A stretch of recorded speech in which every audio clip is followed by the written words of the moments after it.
And sometimes we discuss and debate whether or not there is a historical truth to religion. In other words, did any of this stuff ever happen?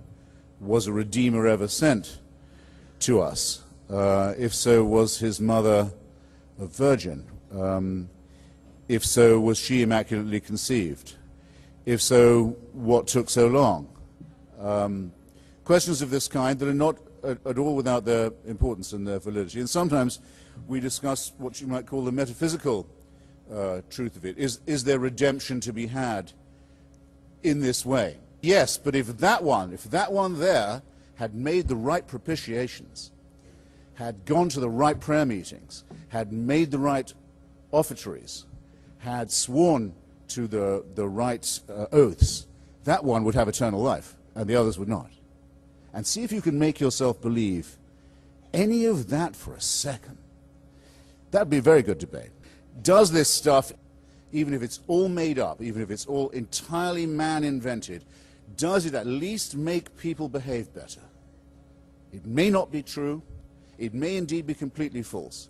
It may be fabricated. But does it have a moral effect? Does it make people treat each other more kindly?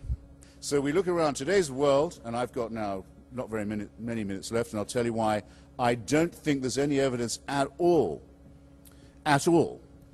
to make us believe that true or false religion is better in times of crisis, war, terrorism, famine, and so forth. And I'll start self-critically, if I may. There was a time when, as a secularist, atheist, socialist, I was not a close friend, but a bit of a friend of Robert Mugabe. He was then the leader of a guerrilla movement in what was then southern Rhodesia, a British-ruled white settler colony in South Central Africa, had been part of the Central African Federation. He was trying to lead a movement to overthrow white settler colonial rule. I was somewhat on his side. I used to go and interview him. I would introduce him to other journalists. I would write articles that I somewhat blush to remember now in his favor. And I know why I was doing it. I know what I was doing. But you can perhaps picture, having read the papers recently, the embarrassment I would now be feeling at having recommended this guy. And I was looking at the records and the reports from Zimbabwe, as it's now called. Have been doing this all year. I feel I'm obliged to do it. I've been back a few times too, and seeing how absolutely hellish he's made the life of his people. And I was looking at the record of the Bishop of Bulawayo, the second city of Zimbabwe after Harare, the Catholic bishop, Pius Nkube, who had made a very brave stand against Robert Mugabe, who is, as you know, himself a very believing Catholic, and who has twice been allowed into Europe, in spite of the European Union's ban on his presence on European soil, because the Vatican keeps on inviting and allowing Robert Mugabe to come to Western Europe, in spite of the obviously insanitary consequences of his being allowed out of his cage. And Pius Nkube, the Roman Catholic Bishop of Bulawayo, having made a very brave moral and physical resistance to this ghastly dictatorship, was recently framed up in an affair with his housekeeper. By saying he was framed up, I don't mean to say he wasn't having an affair with his housekeeper. Some of you may be relieved to know that his housekeeper was female. It's nice to have a heterosexual scandal in the Roman Catholic Church every now and then. And I dare say he didn't have to be tempted all that much. I mean to say the frame-up was the videoing of it by Robert Mugabe's secret police, the transmission of this on prime time on Zimbabwe TV, the ghastliness of the way in which this setup was conducted. And Pius Nkube goes. The Vatican says, that's it. You're no longer the Roman Catholic Archbishop of Bulawayo. You have to go. You've gone too far. Robert Mugabe, the communicant, the daily Catholic communicant who thanks God for his electoral victory, has not been forbidden the sacraments, hasn't been excommunicated, hasn't. Now, Pius Nkube, the Bishop of Bulawayo, had an affair with his housekeeper. Robert Mugabe has subjected his entire country to torture, famine, theft, expropriation, death, death squads, and the rest. But it seems to me there's nothing he can do to get himself outside the church. He'd probably have to recommend condoms or abortions at the rate he's going, before anything would be said about him, any condemnation would be thundered from the pulpit. Now, I ask you, what does this make one conclude about whether or not religion, in its organized or informal shape, has the propensity to make people behave better or otherwise? And you will notice, I hope, that I've picked as my counterexample a Catholic bishop, and I've picked as my first example someone who, when I first knew him, I believed to be a secularist. So I hope you won't think I've picked a soft or easy target. Let me move on a little, just since we're doing a tour d'horizon of our troubled globe at present.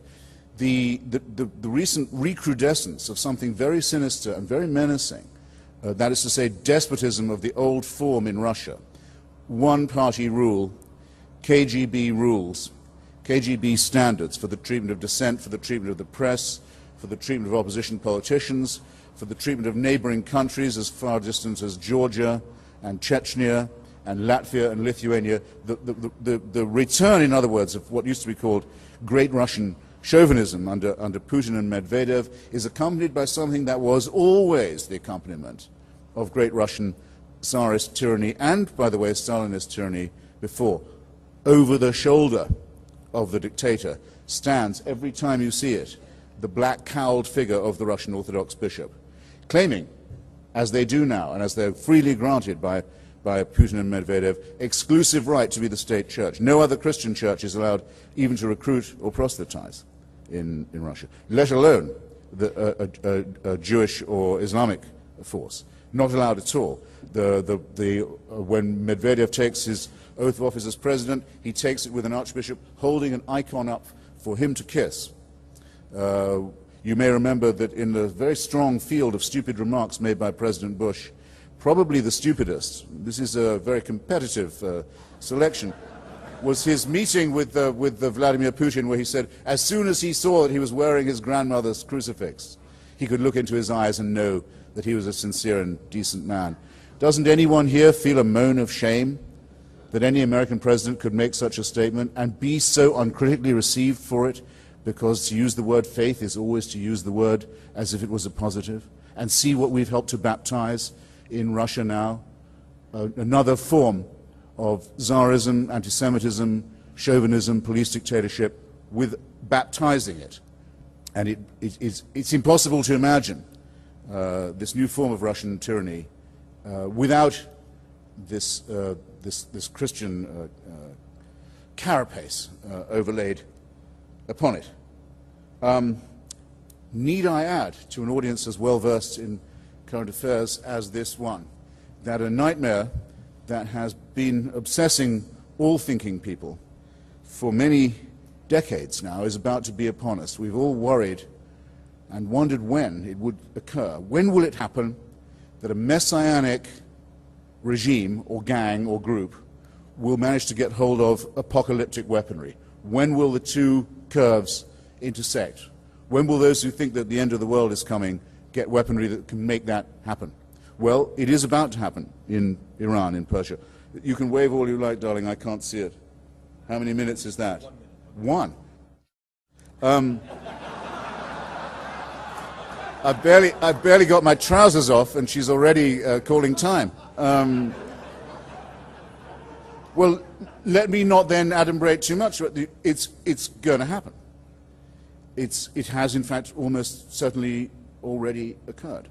The parties of God intend to confront us with the idea of how we'll feel when we have to live at their pleasure, when we, in the United States, and our friends and allies in Western and Eastern and Central Europe, and Lebanon, and the Sunni Arab Gulf, and also, will have to wonder all the time, what is the pleasure?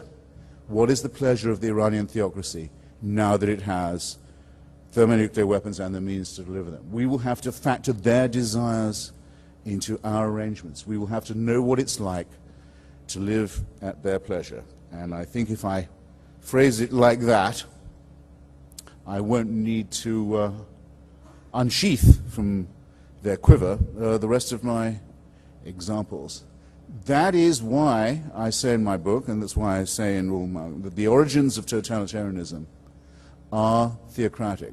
that the original totalitarian temptation, the original totalitarian proposition is that we can refer all our difficulties, all our wishes, all our desires, all our hopes, all our dreads and fears to an unalterable dictatorship, a celestial North Korea in the sky that supervises us from dawn till dusk, that subjects us to constant surveillance while we're asleep, before we are born, after we are dead, and that not until we can get rid of this diseased desire for dictatorship, this hatred of our own freedom, this wish for tyranny in our own heads, do we stand the smallest chance of emancipating ourselves, our children, our allies, our friends, our comrades, and our descendants from the horror, the hell of dictatorship and mass murder in the here and now. I rest my case. Thank you.